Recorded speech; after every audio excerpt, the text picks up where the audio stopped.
Voici un programme de coupe de tissu qu'a fait mon fils Dan, étudiant en informatique. Je viens d'ouvrir le dossier correspondant à ce programme, je clique sur le fichier d'ouverture, et là je tombe sur une interface avec les différents modèles que l'on peut trouver dans un magasin de tapisserie.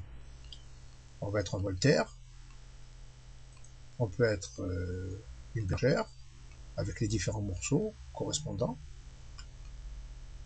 Ça peut être, on peut rajouter un morceau, on peut l'enlever. Ça peut être aussi un fauteuil bord ouvert, genre crapaud ou fauteuil anglais. On marque ici le nom du client et il suffit de cliquer sur ce bouton pour que ça ouvre un programme de dessin. Les morceaux vont se dessiner.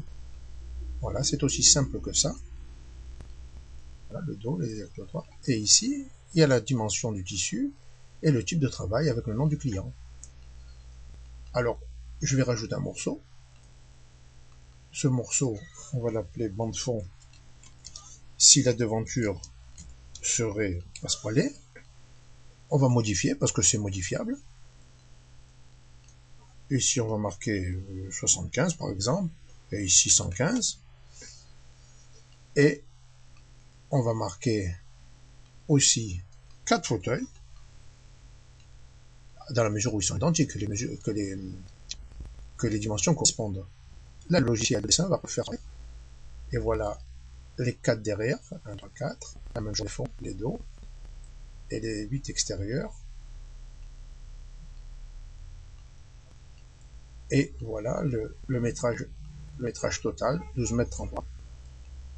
Voilà. À la suite de ça, on enregistre.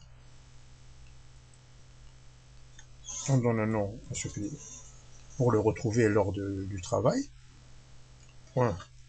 .xml.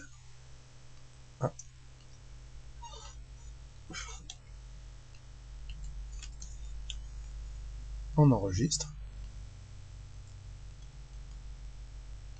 Et le voilà, le fichier correspondant à ce que je viens de faire est ici. Donc lors d'une autre ouverture, on va ouvrir le logiciel et faire comme dans n'importe quel logiciel, fichier ouvrir, Toto, et revoilà nos 4 fauteuils, notre bande fond qu'on avait rajouté.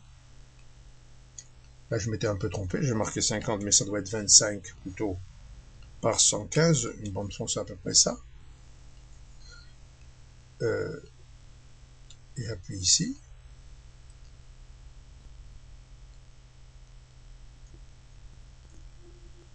Là, comme quoi ça n'est pas figé. Voilà, la bande de fond, les 4 bandes de fond de 25 cm, voilà, et 215, voilà, 12 m 38. Tout peut être modifiable à n'importe quel moment.